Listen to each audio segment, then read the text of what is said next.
ครับแคว้นล้านนาโบราณนั้นมันกว้างใหญ่ไพศาลเนาะครับ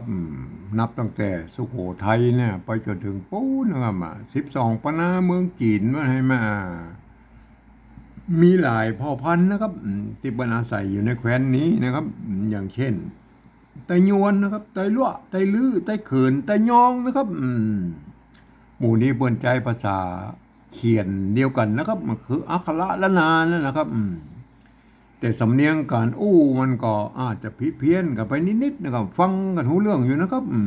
ทีนี้มันผ่านมา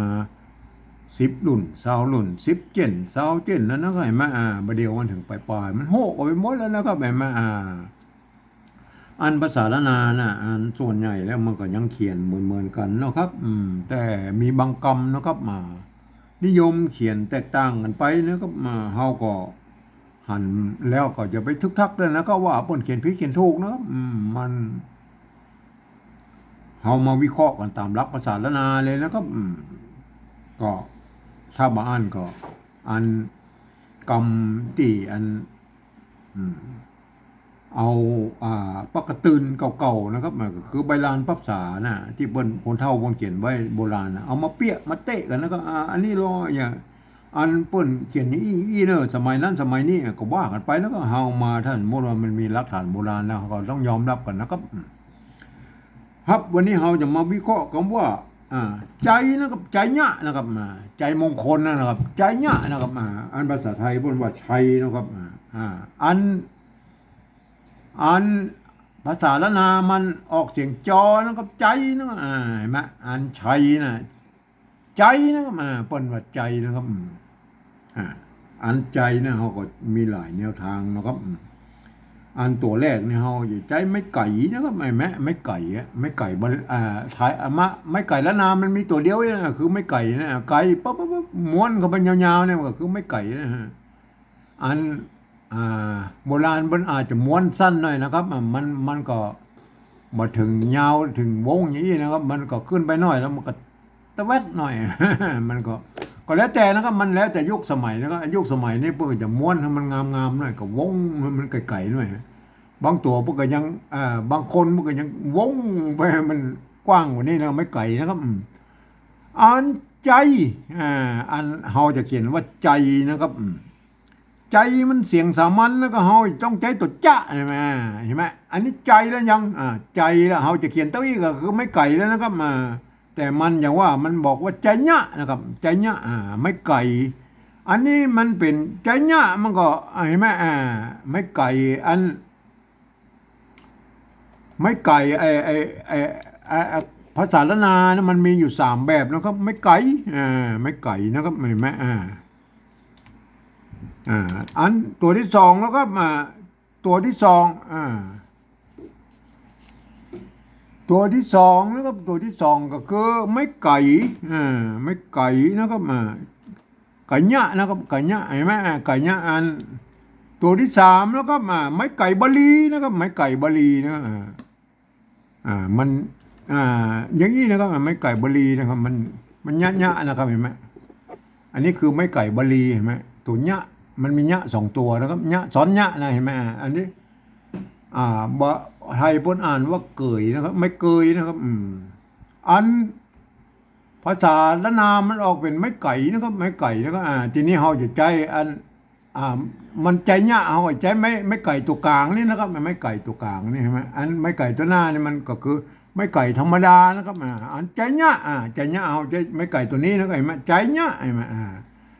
ต่อไปเราก็ใจอันตัวที่2นะใจเนะใจเนะเหมือนกันเขาจะใจไม้ไก่ไอตัวที่3นี่เลยไหมไม้ไก่ตัวที่3นี่มันก็เขาก็เอาตัวใจตัวจ้าตัว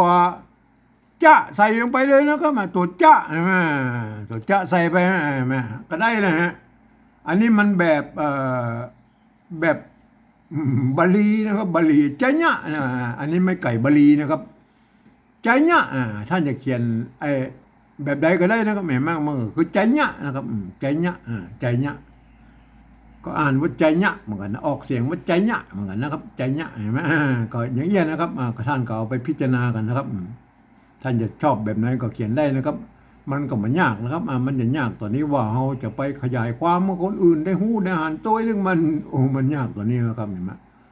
มันจะยากกว่านี้เพราะว่าภาษาละนาวของเราเป็นภาษาที่มันตายไปแล้วนะครับคนมันเฮียนฮู้มันมีน้อยนะครับอ่านออกเขียนได้นะครับ การที่เราจะเอาไปเปี้ยให้คนอื่นได้ฮู้ได้อ่านเนี่ยมันก็เราจะต้องเอาภาษาอื่นๆนะมาเทียบเคียงเขียนเป็นภาษาละนาวของเราเนี่ยนะครับอันภาษาที่มันใกล้เคียงภาษาละนาวของเราหน่อยก็คือภาษาไต้ภาษาไต้ภาษาไทยนะครับ เพราะว่ามันเกิดมาจากที่เดียวกันนะคือพ่อกำและพ่อขุนรามคำแหงนะที่เดียวกันนะครับผมได้ใจรักการของสภาวัฒนธรรมมหาวิทยาลัยเชียงใหม่นะครับในการที่จะเอาไปปฏิวัตินั่นนะครับเปิ้ลบอกว่าอย่างนี้นะครับหลักการของเปิ้ลการที่จะเอาภาษาไทยน่ะมาสะกดเขียนภาษาละนาเนี่ยหรือที่เปิ้ลฮ้องว่าปริวัตินั่นนะครับก็ทำได้อยู่3รูปแบบนะเปิ้ลตกลงกันไว้เมื่อปลายปี28นะครับสภาวัฒนธรรมนะมชนะครับเปิ้ลบอกไว้ว่านะครับมี3แบบสารมารับนะครับแบบที่1นะครับเปิ้ลจะเอาไว้บันทึกนะครับหรือเขียนในเอกสารสำคัญต่างๆในโบราณนะครับก็เปิ้ลจะเอาภาษาไทยนะอักขรสอนไทยเนี่ยมาเทียบเอาทุกอักขระละนาเนี่ยทุกไม้ทุกอักษรทุกเครื่องหมายทุกอย่างสะเปะเลยเปิ้ลเอามาหมดนะครับเฮาบ่ยุ่งนะเฮาบ่อู้ถึงแล้วนะมันยุ่งยากนะครับเฮาไม่ได้ใจนะครับเฮามาใจที่แค่แบบ2นะครับแบบที่2นั้นเปิ้ลบอกว่าอย่างนี้นะครับเอาอักษรไทยเนี่ยมาเทียบเมื่อเป็นอักขระละนานั่นนะแล้วก็ประกอบกรรมขึ้นมากับแบบภาษาไทยนะครับผสมผสานกันไปตัวนะครับอ่านบางทีไม้หรือสระมันมาตรงมาตัดกันก็หรือว่ามันเหมือนกันนะครับไทยละนาน่ะก็สามารถบูแล้วนะคำศัพท์ได้ให้เป็นหน้าตามันออกแบบไทยๆนะครับแต่เวลาอ่านท่านจะต้องนึกว่าอักษรเหล่านั้นเป็นอักขระละนานะครับคนทั่วไปแบบสามารถเข้ามาอ่านได้นะครับมันจะผิดเพี้ยนสำเนียงนะครับเพราะนั้นก็อันแบบที่3นะก็ว่าคำนะครับอย่างเอี้ยนะไหมอันเนี้ยท่านเห็นว่าเป็นสระไอนะครับสระไอเห็นไหมสระไอไทยนะครับถ้าเวลาอ่านแบบที่2นั้นท่านต้องนึกว่าอันนี้คือไม้ไก่นะครับไม้ไก่ไม้ไก่อย่างเงี้ยนะคนอื่นมันมาสามารถเข้ามาอ่านได้นะแม่ก็เอามาเทียบกันเลยนะครับแบบที่2เขาแบบที่3ก็อุ้มกันนะเอาสระไอเนี่ยสระไอไม้มาลัยเนี่ยมาเทียบเป็นไม้ไก่ใช่ไหมไม้ไก่ใช่ไหมไม้ไก่ตัวจ้าเนี่ยนะครับตัวจ้าก็เอาตัวชอช้างมาเทียบเป็นตัวจ้านะครับเห็นไหมอันตัวหางหญ้าเนี่ยก็ตัวยอยักษ์ไงมาได้เลยไหมเทียบมาเต้าอี้ก็ได้3ตัวใช่ไหมตัวนี้อ่านว่าใจหญ้านะครับใจหญ้าหรืออ่านว่าใจนะครับบางทีว่าใจบางทีก็ใจหญ้านะครับเห็นไหมอันคนทั่วไปมันอ่านว่าชัยมันไม่ถูกนะครับต้องอ่านว่าใจนะครับใจหญ้านะครับใจหญ้าใจหรือใจหญ้านะครับเห็นไหมอันตัวที่2แล้วก็เอาไม่สระเอนะครับมาเทียบเป็นไม้เก๋นะเห็นไหมตัวจ้านะครับชอช้างนะมันมีตัวหญ้านะครับหญ้าซ้อนหญ้านะครับเห็นไหมหญ้าซ้อนหญ้าแต่ถ้าสมมุติว่าเราจะเขียนเป็นบาลีนะครับบาลีก็มันจะต้องใส่จุดพินทุอย่างอี้นะครับเห็นไหมจุดพินทุอย่างเงี้ยแต่เรามาถึงขั้นบาลีแล้วก็เราก็เขียนหญ้าเลยนะครับใจหญ้านะครับถ้าเป็นไทยมันอ่านว่าเชยยะนะครับเชยยะอันนี้มันอ่านว่าใจยะนะตัวจะนะครับอ่านว่าใจนะครับอันถ้าบอกเป็นเสียงไทยมันออกเป็นสระเอยนะครับเจยนะครับเจยยะนะอันนี้มันใจนะครับใจภาษาละนามออกใจนะครับใจยะนะครับเห็นไหมมันก็แล้วแต่นะครับแต่ละภาษามันก็บ่เหมือนกันลูกครับเราจะไปว่าอันนี้คนทั่วไปมาเข้ามาอ่านเชยยะมันไม่ได้แล้วก็เชยยะมันไม่ได้แล้วเจอใจเนี้ยอ่านมาใจเนี้ยนะครับใจเนี้ย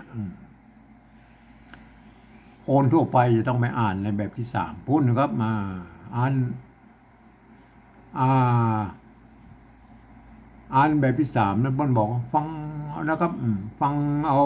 ภาษาละนา เปิ้นว่าอย่างใดนะครับเอาภาษาไทยเขียนไปฉะนั้นครับใจยะนะครับเฮาบอกพ่อก็ได้ใจยะนะครับใจไม่ไก่นะตัวจอจานนะ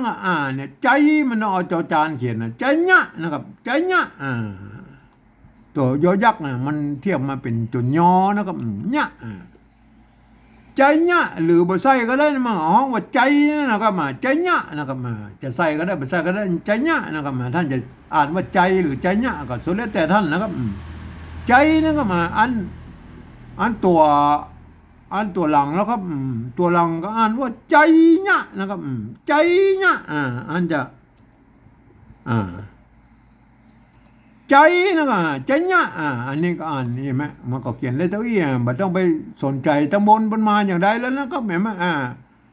ก็ใจยะอันนี้ก็ใจยะใจยะเหมือนกันก็ใจยะก็ได้เท่าอี้นะครับเห็นไหมก็